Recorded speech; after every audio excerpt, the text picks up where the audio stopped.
What's up, guys? We're continuing on with episode 59 of Your House of Rules. We're going to stick with the gaming thing and keep going. A lot of stuff has been happening to Twitch recently, and we had some really big news that kind of goes along with it, but we had been meaning for like the past week and a half, maybe 2 weeks, to talk about this whole like Twitch terms of service, which has got changed, and they're banning multi-streams and stuff like that, and Ninja's been really outspoken about it. He's like, it's absolutely no brainer for me to stream everywhere else except for Twitch if they're going to make it multi-stream exclusive, because he gets paid nothing from Twitch. And Twitch has been doing a lot of stuff that's really shady, but I think the big move that happened right now, which happened, I think 2 days ago, it happened on Saturday, right, Stolzy? Yeah. The big one was the top streamer, the top concurrent streamed streamer for the past 3 years, which was xQc, just signed a $100 million contract to Kick. And now that is huge information for the streaming in general, because everyone's kind of wondering what's going on with Kick. Is it the move here? Because a lot of people want to get out of their partnerships because they're going to get stuck into an exclusive. The terms of service makes them have to sign into like an exclusive deal with Twitch, and they're not sure if Twitch is even going to make it through these next couple months.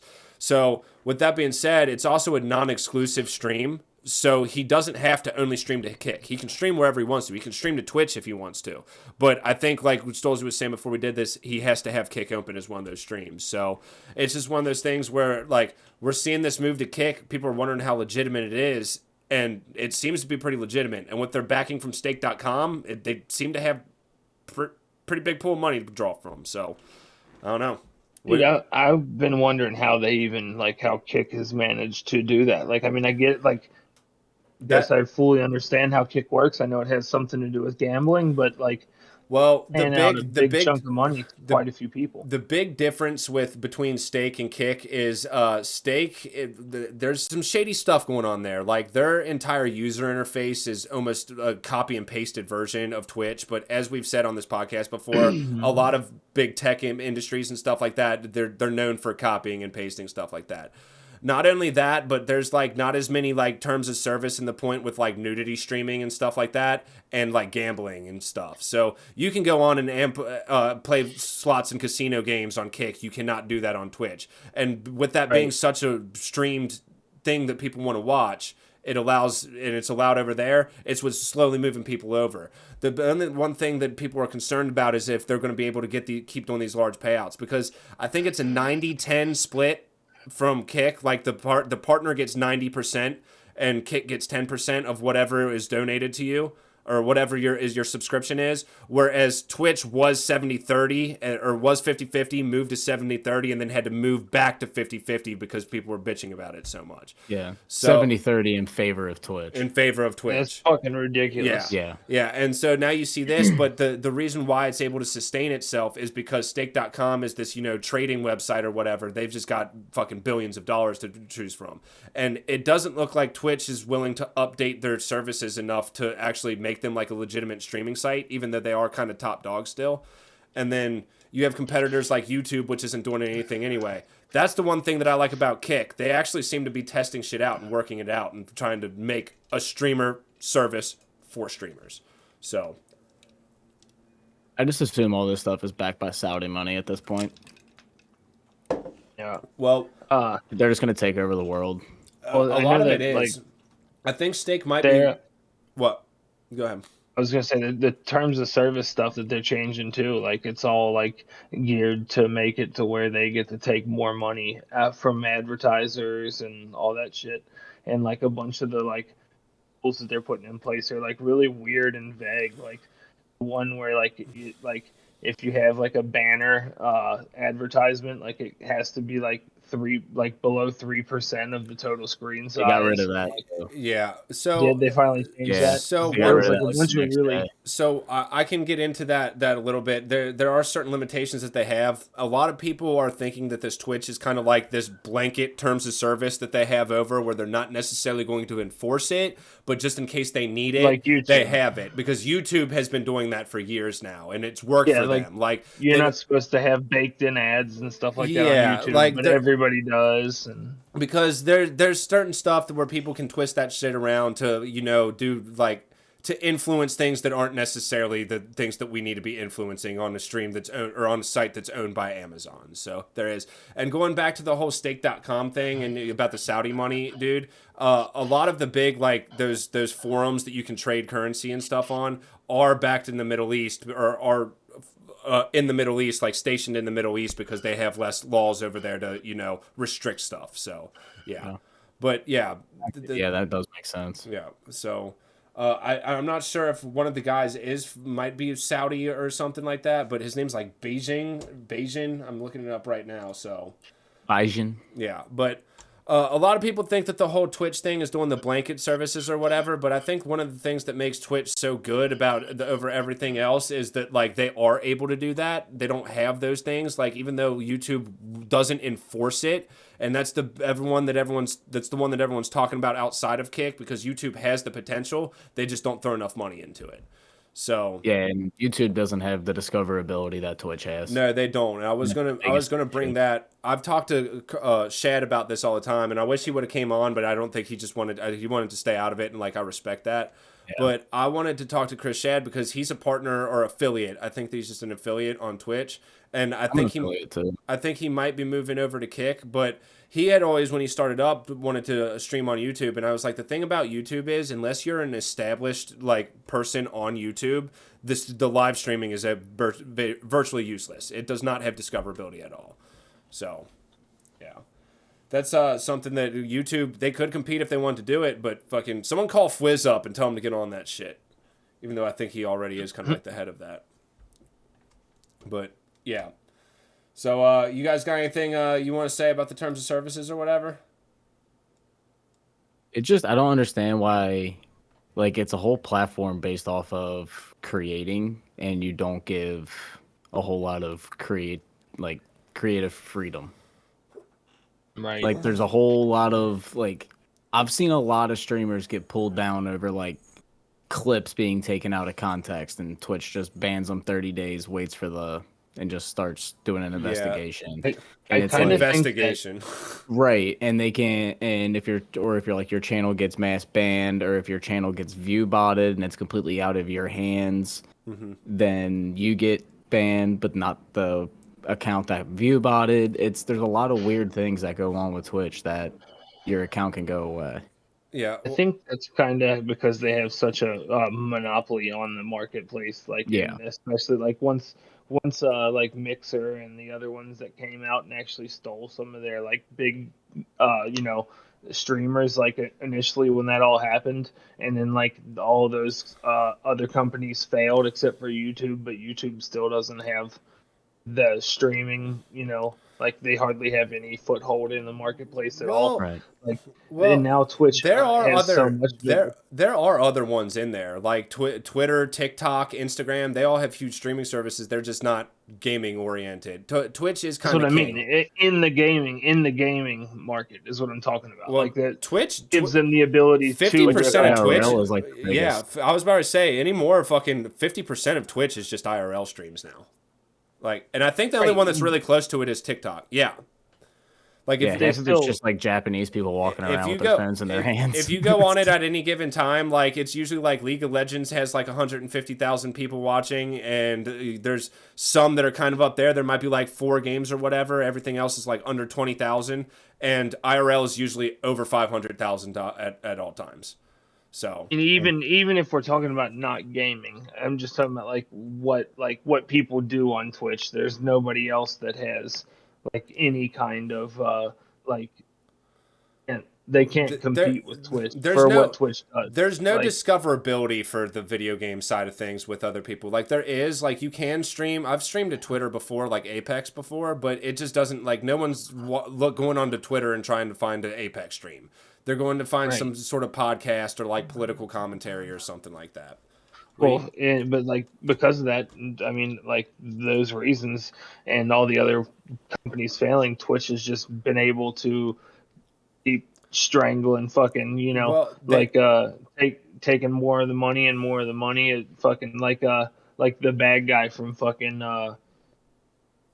the fucking post-apocalyptic Mad Max shit. That's what it reminds me of. Twitch is the one holding the water. Oh and yeah. they're just like slowly trickling the water out, like, and they're That's what New slowly York was taking the other more day. and more. Yeah. They definitely do have a monopoly on like the streaming type thing, but people are getting close to them. The short form content like TikToks and stuff, they're a little bit different because people don't go on there and stream for hours. They just stream like a little video, like a short video. It's just completely different oriented. But that's the whole thing that we're kind of trying to talk about in this is like they have such a monopoly, but Kick has like slowly been sneaking up on them, and the decisions that they're making to really put down this Kick rebellion, they're doing the exact opposite of.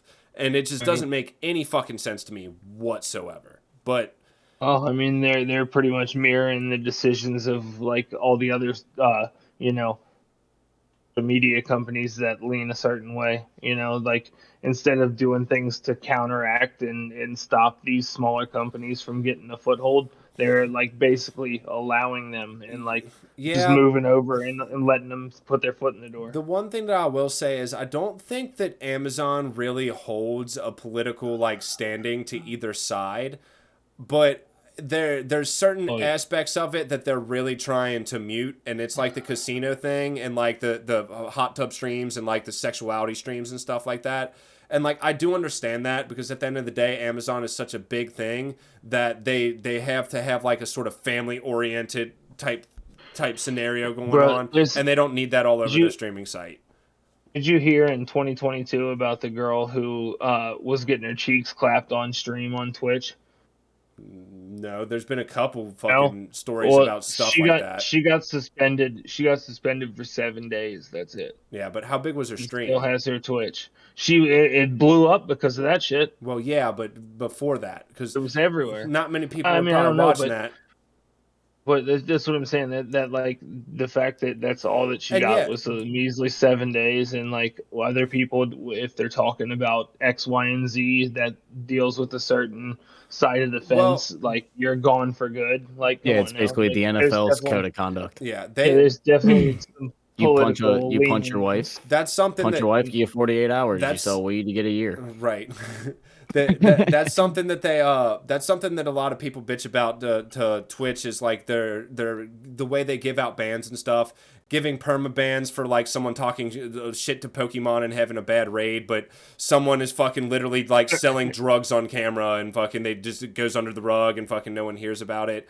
It's really dumb. And Yeah. another thing that Twitch is not doing that Kick is apparently doing a lot better is like their discoverability. Apparently Kick has a pretty good version of that. Twitch sucks too. Unless you're on like TikTok or like Instagram Reels or Facebook or something like that, people do not find your Twitch stream. And it's just You just have to like you have to yeah. like go to the game and And look then for people. there's what the point that I was getting into is the like they create a precedent. It's some fucking crazy. I remember Hex said it on one of Optic's podcasts.